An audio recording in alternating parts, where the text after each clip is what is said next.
ఆ అమ్మాయి నమ్మట్లేదు నాన్న. ఆ అమ్మాయి విష్ణుని ఎప్పుడు నమ్మదు.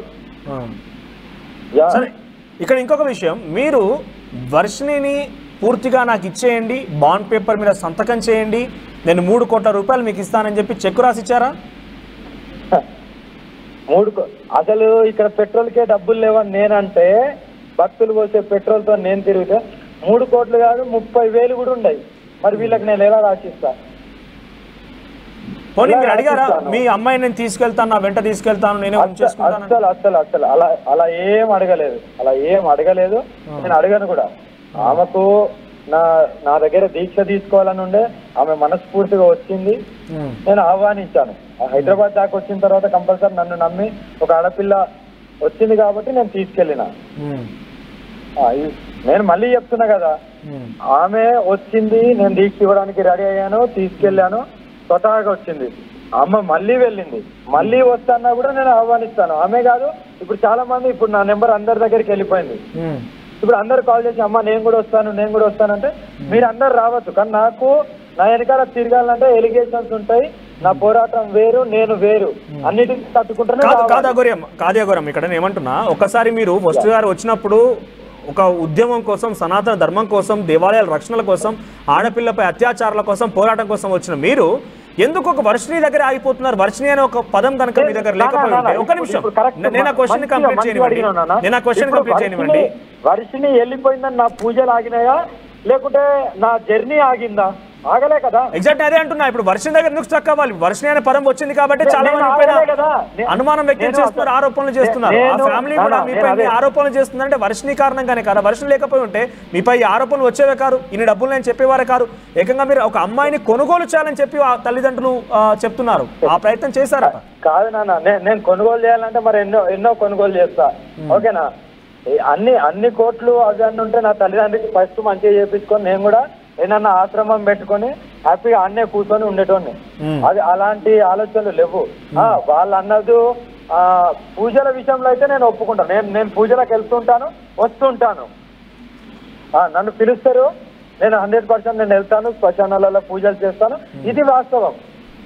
3 కోట్ల రూపాయలు మీరు ఇస్తానని అవాస్తవం అంటారు అయితే. కానీ తల్లిదండ్రులు చెప్తున్నారు నా కూతుర్ని ఇచ్చేయమని చెప్పి. నాకు ఏ విల్లాలు లేవు, ఎన్ని కోట్లు లేవు, ఏ ఆశ్రమం లేదు. కానీ వాళ్ళు చెప్పింది పూజలకు మాత్రం వెళ్తాను. ఎందుకంటే అది లోకానికి అందరికీ తెలుసు. నా దగ్గరికి వచ్చేది కూడా వాళ్ళు అన్న మాటలు నిజం. ఎందుకంటే విఐపీస్ వస్తుంటారు, పోతుంటారు. అవన్నీ జరిగేటి లోకానికి తెలిసి పూజలు చేసుకోరు కదా ఎవరైనా. ఇప్పుడు మీరున్నారు, మీకు కష్టం వస్తుంది, నేను పోతున్నా అని మీరు మీ మీడియాలో చెప్పి నేను అఘోరమ్మ దగ్గర పోయి పూజ చేపిస్తున్నా అని చెప్పి వస్తారు నాన్న, చెప్పి రారు కదా. అవన్నీ జరుగుతుంటాయి. నా దగ్గరనే కాదు, ఒక్కొక్కరి గురువుని నమ్ముతారు కాబట్టి వాళ్ళ దగ్గరికి వెళ్ళి పూజలు చేపించుకుంటారు. మంచి జరిగితేనే కదా చేపించుకుంటారు, లేకుండా ఎందుకు చేపించుకుంటారు? సో చెన్నైలో ల్యాండ్ కొనుగోలు చేశారు, ఆశ్రమం ఎక్కడి వరకు వచ్చింది? అదేదో మరి దర్యాప్తు చేయాలని నేను ప్రభుత్వాన్ని అడుగుతున్నాను. ఆంధ్రప్రదేశ్ ప్రభుత్వాన్ని, తెలంగాణ ప్రభుత్వాన్ని ఒకసారి అడుగుతాను. తెలంగాణ ప్రభుత్వం ఏం చేస్తుంది? వర్షిణి తల్లిదండ్రులు ప్రభుత్వాలు ఇక్కడ పక్కన పెడదాం, వర్షిణి తల్లిదండ్రులు అంటున్నారమ్మా. మరి అది ఎలిగేషన్ చేసింది వాళ్ళే కాబట్టి మరి వాళ్ళే నిరూపించాలి నాన్న. మరి నిరూపిస్తే బాగుంటుంది. ఒక విషయం మీరు అనుకుని నిజం అనుకున్నాం, వారు ఎలిగేషన్ చేస్తున్నారు అనుకున్నాం, మీ పైన చేయాలనుకుంటే ఆ అమ్మాయిని తీసుకువెళ్లారు కాబట్టి ఇంకేదైనా విషయం ఎలిగేషన్ చేయొచ్చు. కేవలం ఫైనాన్షియల్ ఆస్పెక్ట్ ఎందుకు ఎలిగేషన్ చేయాల్సి వస్తుంది? అదే ఇప్పుడు నేను అదే చెప్పాను, ముందు మీకు అదే చెప్పాను. ఫస్ట్ ఏమన్నారు, మా అమ్మాయిని తీసుకెళ్లి కొన్ని శుద్ర పూజలు అని అన్నారు. ఇప్పటికీ అంటున్నారు వాళ్ళు. ఇంకో మాట ఏమన్నారు, పుస్తల తాడు కట్టింది మా అమ్మాయికి, ఆయనకు కట్టింది అన్నారు. తర్వాత ఏమన్నారు, ఫిజికల్ గాని కలిపారు, కండంలని కలిపారు అనునా. ఇప్పుడు మళ్ళీ ఇంకో కోణం ఏదో ఒకటి ఎత్తాలి కదా. ఎప్పటికీ అవే చెప్తే జనాలకు బోర్ కొడుతుంది కదా. ఈ క్షుద్ర పూజలు అనే విషయం చేయాలి కదా. ఈ క్షుద్ర పూజలు అనే విషయం ఎప్పటి నుంచో వాళ్ళు ఆరోపిస్తూనే ఉన్నారు. క్షుద్ర పూజలు చేసిందని ఎప్పటి నుంచో ఆరోపిస్తూనే ఉన్నారు. లేటెస్ట్ గా మొన్న ఆర్టీవీతో మాట్లాడుతూ వాళ్ళు కూడా ఎలిగేషన్ చేసేది ఉండే కదా, ఇప్పుడే ఎందుకు తవ్వుతున్నారు? ఇది బోర్ కొడుతుంది కదా జనాలకు. ఈ ఎలిగేషన్స్ అదే పదే చెప్తుంటే బోర్ కొడుతుంది, వినలేరు. అందుకే ఇంకో కొత్తది. ఇప్పుడు ఇది అయిపోయిందా, ఇప్పుడు ఇది అయిన తర్వాత ఇంకో 2-3 రోజులు ఆగిన తర్వాత ఇంకో కొత్తది వస్తుంది. ఇంకా కామన్, ఇంకా ఎలిగేషన్ వేసేవారు వేస్తూనే ఉంటారు. ఇప్పుడు వాళ్ళ కూతురు వాళ్ళ దగ్గరకు వచ్చేసింది, అయినా కూడా ఇంకా మీపై ఆరోపణలు చేయడం గల కారణం ఏంటి? మీకు ఒక విషయం చెప్పండి, చెన్నైలో 50 లక్షల రూపాయలు పెట్టి నేను ల్యాండ్ కొన్నాను, ఆశ్రమం కట్టించబోతున్నాను, చెక్ పవర్ మొత్తానికి వర్షినికి ఇవ్వబోతున్నాను మీరు అన్నారు లేదా? నేను అనలేదు నాన్న. నాకు అడుగు అడుగు అడుగు భూమే లేదు, ఆశ్రమం కట్టే అంత స్థలం ఉన్నదా? ఒకసారి ట్రై చేస్తా. వర్షిని కూడా అనేది మాట. ఆ ఆశ్రమం కట్టే అంత స్థలం ఉంటే, అదే 50 లక్షలు ఉంటే మా అమ్మ నాన్నకు ఒక రేకులు ఇల్లు అన్న, వాళ్ళు గుడిసెలో ఉన్నారు, ఒక రేకులు ఇల్లు అన్న కట్టిస్తాను. అఘోరి గారు, ఈ మాటలు కేవలం వర్షిని తల్లిదండ్రులే కాదు, వర్షిని కూడా నింది అఘోరి అమ్మ త్వరలో ఆశ్రమం కట్టబోతున్నారు, నేను అక్కడే సాధన నేర్చుకుంటాను అని చెప్పి వర్షిని కూడా చెప్పింది. కట్టబోతున్నా అని వర్షిని అన్నదో లేదో నాకు తెలియదు, కానీ నేను మన ఆర్టీవీ తరఫున చెప్తాను. ఇన్ని ఎలిగేషన్స్ ఇస్తున్నాయి కదా, నేను మొన్ననే అన్నాను. మొన్ననే ఎవరు మన దాంట్లో ఒక యాంకర్ అడిగితే, నానా ఎక్కడో ఒక చాలా గుడి చేసుకొని ఆగిపోతా, ఇంకా ఇన్ని ఎలిగేషన్స్ ఈ తిరుగుడు నాతోని కాదు, త్వరలోనే ఒక చిన్న గుడిస అని నేనే చెప్పాను. కానీ ఆశ్రమం అని నేను ఎక్కడన్నా నేను ఆశ్రమం పెట్టాను కూడా. వర్షిని చెప్పిన మాట ఇది, ఆశ్రమం కట్టబోతున్నారు, చాలా మంది నాలా నేర్చుకునే వాళ్ళు రాబోతున్నారు, అఘోరి అమ్మ దగ్గర చెప్పింది మాట. చాలా మంది భక్తులు ఫోన్ చేసి, అమ్మ ఆ గుడిసెకి ఏదో స్థలం నేను ఇస్తామ్మా, ఇక్కడ కూర్చో, మా ఊర్లో కూర్చో, మా కాడ కూర్చో అమ్మా అని అంటున్నారు. నేను కూడా వాళ్ళు ఇస్తున్నారు కానీ నాకు ఏం అవసరం లేదు, ఓకేనా. ఒక చిన్న గుడిసె ఎంత ఉంటుందో అంతే, జస్ట్ 100 గజాసా 150 గజాసా, అందులోనే ఒక చిన్న రూమ్ లాగా వేసుకొని నా కార్లో ఉన్న అన్ని అక్కడ ఉండి ప్రాణ ప్రతిష్టాపన చేసుకొని. ఇంకొక విషయం ఇక్కడ అఘోరి అమ్మ దగ్గర ఎప్పుడు చూసినా కొన్ని లక్షల కొద్ది లిక్విడ్ క్యాష్ ఉంటుంది. అఘోరి అమ్మ దగ్గర ఎప్పుడు చూసినా లక్షల కొద్ది హ్యాండ్ క్యాష్ ఉంటుంది. మీ దగ్గర హ్యాండ్ క్యాష్ ఎంత ఉంది ఇప్పుడు? ఇప్పుడు 2-3 వేలు ఉన్నాయి నాన్న. మీకు అసలు ఇక్కడ డౌట్ ఏంటంటే, చాలా మంది కామెంట్ చేస్తున్నారు, అసలు ఫైనాన్షియల్ సోర్స్ ఏంటి అసలు? అఘోరి అమ్మకి ఫైనాన్షియల్ సోర్స్ ఎక్కడి నుంచి? నేను మొన్ననే చెప్పాను ఇంటర్వ్యూలో, నా బ్యాంక్ అకౌంట్లు ఇస్తాను, ఓకేనా, అది ఇస్తాను, అది పక్కన పెడితే నేను ఇస్తాను 100%. నేను మాట అంటే మాట మీద ఉండేదాన్ని, నా ప్రాణం పోయినా సరే మాట తప్పను. నాకు పెట్రోలు కాళీమాత మీదొట్టు, పెట్రోల్ పోపించేది భక్తులే, భోజనానికి ఇంటికి పిలిచేది భక్తులే, అదే నా కారు నడిచేది అది. ఇంకా దీనికంటే ఎక్కువ నేను ఏం చెప్పలేను కూడా. నాకు నా ఖర్చులకు భక్తులతో వచ్చిన డొనేషన్ ఏదైతే, వాళ్ళు ఒకరు 100 వేయచ్చు, ఒకరు 2000 వేయచ్చు, ఒకరు 5000 వేయచ్చు, ఒకరు 10,000 వేయచ్చు, ఒకరు 10 లక్షలు వేయచ్చు, ఒకరు ఎంత వేయచ్చు, అది వాళ్ళ ఇష్టం. కానీ జనరల్ గా మీరు ఎటువంటి పూజలు చేస్తారమ్మా? అంటే జనరల్ ఎటువంటి పూజలు చేస్తారు మీరు?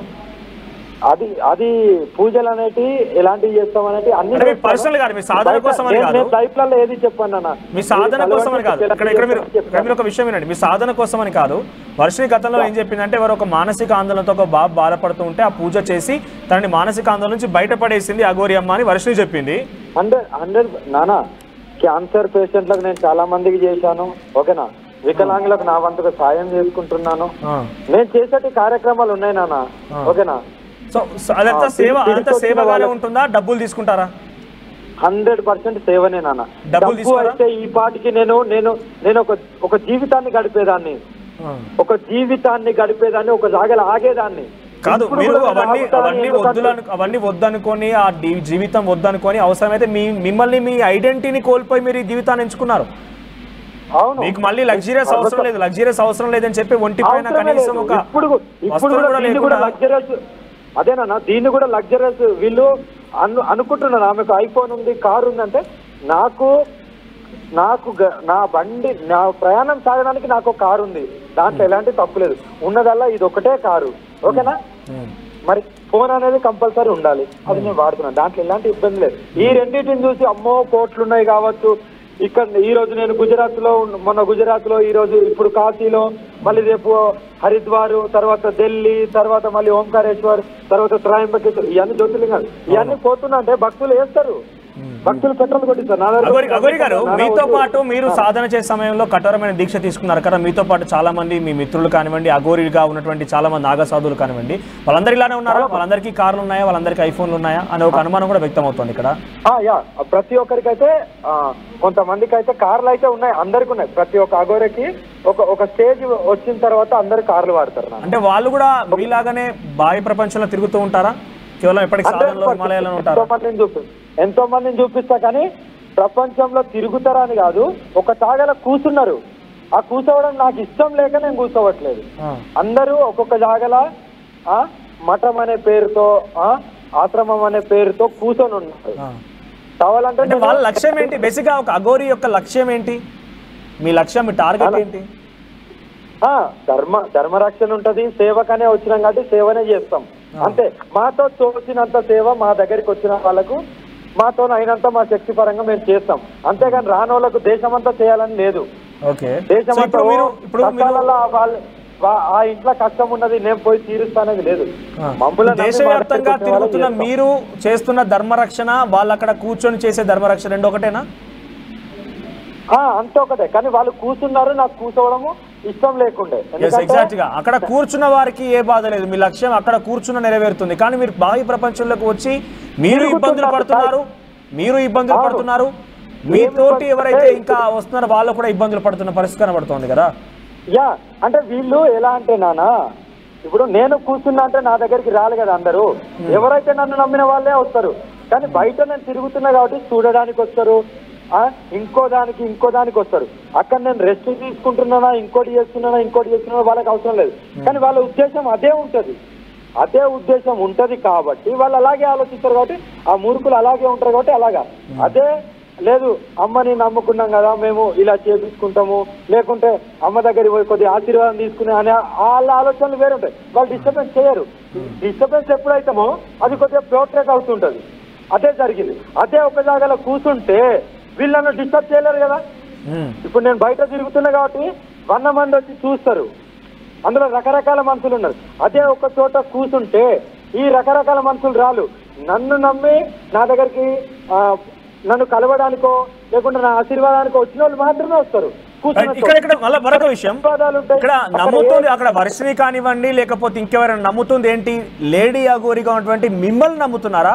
మీ లక్ష్యాన్ని లేకపోతే మీరు చేస్తున్న పోరాటం నమ్ముతున్నారా? మీరు నమ్ముకున్నటువంటి ఆ శివుడిని నమ్ముతున్నారా? నేను చెప్తున్నా నాన్న, నేనేంటో ఇప్పుడు వర్షిని దగ్గర నుండి చూస్తుంది కాబట్టి ఆమెకు తెలుసు నేనేంటి, నా పూజలు ఏంటి, నేను ఏం మంచి పనులు చేస్తా, నేను ఎలా ఉంటాను దగ్గరుండి చూసింది కాబట్టి.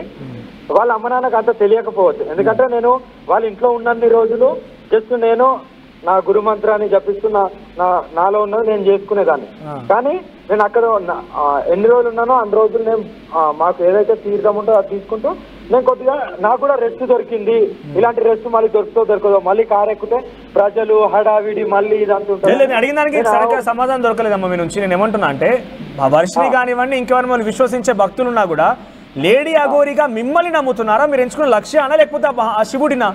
ఎవరిని నమ్మి దగ్గరికి వస్తున్నారు అంతా? శివుడిని నమ్ముతారు, నన్ను నమ్ముతారు. ఓకేనా? నా లక్ష్యాన్ని కూడా వాళ్ళు పాటిస్తారు. ఈ మూడింటిని పాటించాల్సిందే, ఒకటే కాదు కదా. శివయ్యని అదే నేను చెప్తున్నా. ఇప్పుడు మీరు అడిగిన దానికి నేనేం చెప్తున్నా అంటే ఫస్ట్ శివయ్య భక్తులు కాబట్టే నా దగ్గరికి వస్తారు. నా పోరాటంలో వాళ్ళు పాల్గొనాల్సిందేగా. మరి నా దగ్గరికి వస్తే ఈ మూడు ఉండాలి కంపల్సరీ. మీరు పట్టించినటువంటి దాన్ని నమ్మాల్సిందే, శివుడు నమ్మాల్సిందే. కానీ ఎప్పుడైతే మీరు ఇక్కడ వర్షిని అనే ఒక క్యారెక్టర్, వర్షిని అనే ఒక అమ్మాయి మీ దగ్గరికి వచ్చిందో మీపై నమ్మకం పోతోంది కదా ప్రజల్లో, మీపై నమ్మకం భక్తుల్లో పోతోంది కదా. మీరు కూడా మీ లక్ష్యాన్ని శివుడి దగ్గరికి, మీరు చేసేటువంటి లక్ష్యం సర్వీస్ అంతా వదిలేసి ఇక్కడ కేవలం ఒక్క దగ్గర ఆగిపోవాల్సి వస్తుంది కదా. నేను ఆగిందని ప్రజలు అనుకుంటున్నారేమో, కానీ ఇప్పటి కూడా నా పోరాటం ఆగలేదు. అది ఎవరికి తెలియట్లేదు. వీళ్ళు వర్షిని దగ్గరనే ఆలోచిస్తున్నారు. నేను ఎందుకు ఈ మాట అంటున్నానంటే మీకు ఒకసారి కొన్ని వీడియోలు చూపిస్తాను, ఒకసారి మీరు వినండి. ఆ ఆడియోలో హర్ష ఏమంటున్నాడంటే అఘోరి కాదు, కరీంనగర్ లో అమ్మాయిని తీసుకొస్తుంటే రోడ్డు పైన మిమ్మల్ని ఆపి కొట్టారని చెప్పి ఆయన చెప్తున్నాడు. ఒకసారి ఆ ఆడియో ప్లే చేస్తాను నేను, అది కూడా ఒకసారి మీరు క్లారిటీ ఇవ్వండి. నానా అది ఆడియో ప్లేయింగ్ కాదు, ఆ ఊరేదో ఆ ఊరికే నేనే స్వతహాగా వెళ్తాను, ఎక్కడుందో నాకు చెప్పమానండి. ఓకేనా?